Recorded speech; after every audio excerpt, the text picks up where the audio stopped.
Okay, what we're going to talk about today is the best way of assessing a horse prior to trimming. So we've got here a horse called Aveline, which we rescued from Camden Sales.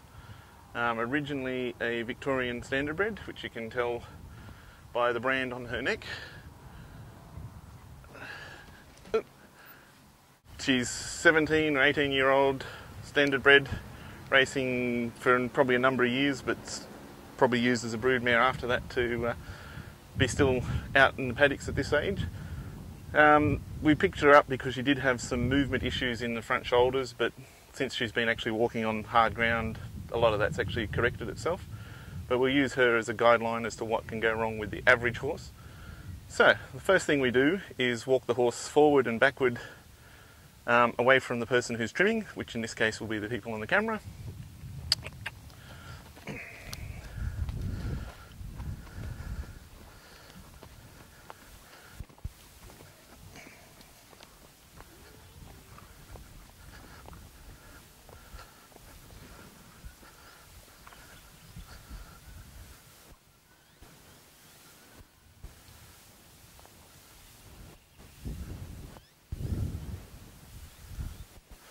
So the main aim is to look at how the feet are moving, whether the legs are moving independent of the feet, and just general lameness issues. When we're assessing a horse, what we're looking for is the way the horse stands and whether they stand square. If they hold one leg backwards, it generally indicates that the heel might be too high. So what we look at is this region of the horse's neck. Now a horse's neck should be quite light, leanly muscled, and the shoulder should be quite muscled and the barrel should be leanly muscled again. But this particular region here is where the neck and shoulder join, so there should be a very good definition between the two. And in this case it's quite good down here, and it's getting better up here, but it still needs a little bit of work.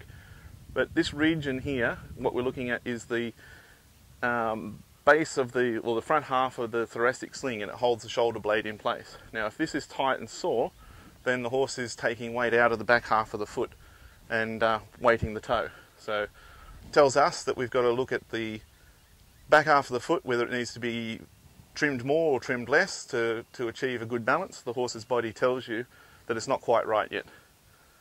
Okay, so the next thing we look at in the horse's shoulder is a little muscle down here called teres minor. Now this little muscle here, if the horse is out of balance below the knee, this is the only muscle they've got to balance between medial and lateral structures. So if this horse is sore in this region, then we know that the foot's out of balance. This one's not too bad, she's quite good.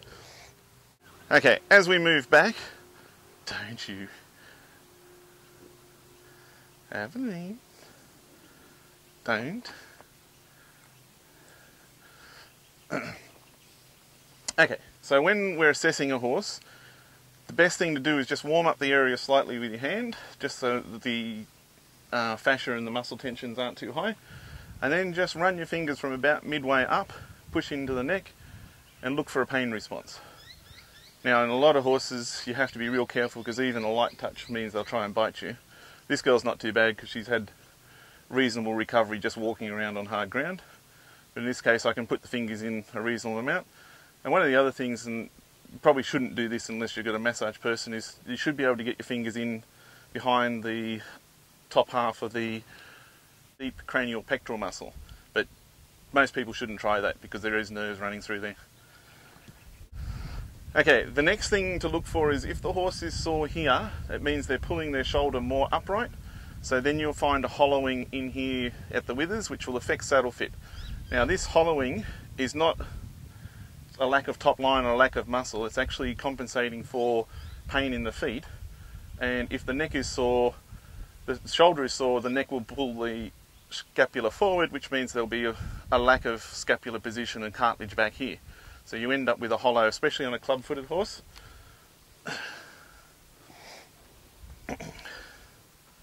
Trying to think where I'm up to. Okay. The functionality or the reasoning why everything is connected to everything is that, so when a horse is trying to get weight out of the back half of the foot, the deep flexor tightens from the back half of the pedal bone from the elbow, so this muscle tightens up and you can feel quite a bit of tension through it. But all that is doing is bringing the point of elbow closer to the back of the pedal bone. The two the tension of the muscle is only closing that gap. Then in the shoulder, we've got the forearm and the scapula, and you've got the triceps muscles in between. Now, these close the gap between the shoulder and the elbow, so it actually pulls the elbow up and pulls the scapula down. The triceps muscles will become quite flat. This horse is going alright because there's a bit of muscular fluidity there. Once again, all you're doing is bringing the point of the shoulder closer to the back of the pedal bone. You haven't actually lifted any weight. Okay. Then the thoracic sling kicks in, which pulls the point of the scapula towards the neck. So you're actually tensioning this group of muscles across here, which then pulls the shoulder forward, which pulls the elbow up, which pulls the back of the pedal bone up, and takes weight out of the back half of the foot. So if there's any sort of discomfort in the back half of the foot, it'll show up here. This muscle will tell you that there's something wrong. If there's any imbalance left to right in the foot, it'll show up in this muscle here. So you got a really good idea that the horse's body is actually telling you what's wrong. Okay, when we get to the horse's hindquarters, there's another group of muscles that show us whether the horse is being trimmed correctly, and if the problem occurs in the feet, it'll show up in the back. So the best way to find that is to find the point of hip, the top half of the point of hip, and draw an imaginary line across to the top half of the point of croup. Now between those two bony points you can have a straight imaginary line, and then go about 3 or 4 inches behind it, and once again sort of warm up the area so that you're not driving into uncomfortable tissue. Just a little bit of rubbing just to warm it up, and then just get the point of your finger and run about 3 inches behind that line, 3 to 4 inches, and just push in. Now some horses can't take any pressure at all, and horses that are recovering are going really well, you can actually drive an elbow in, so, and they like it because it's all to do with muscle tension and discomfort. This horse isn't too bad because I can put quite a bit of pressure on. So in this case we just push in a lot of force, and you can just see the back spasm, bit of discomfort, and that's probably reasonable. Basically what's happening here is there's discomfort through superficial gluteal where it runs above middle gluteal. If the problem's been there for about 4 months, the problem will then flow into the lumbar region, and basically you can just find a point in line with about the last rib, about midway around the barrel, and then once again aim back towards the point of croup and just put your fingers in lightly, and as you move towards that line you'll find a point where the whole back starts to spasm and get uncomfortable. Now the reason for that is that because the hindquarter muscles aren't working, the lumbar is taking over, and it's actually hurting the horse quite a bit. So the variations that occur here, so what you're looking for is the tongue of middle gluteal, and on horses it can vary from quite short to very long. So occasionally a horse will have middle gluteal running about 6 inches ahead of the norm, and once again if you just run towards the point of it, you'll find the discomfort when you hit the you'll find the discomfort when you hit the point of middle gluteal.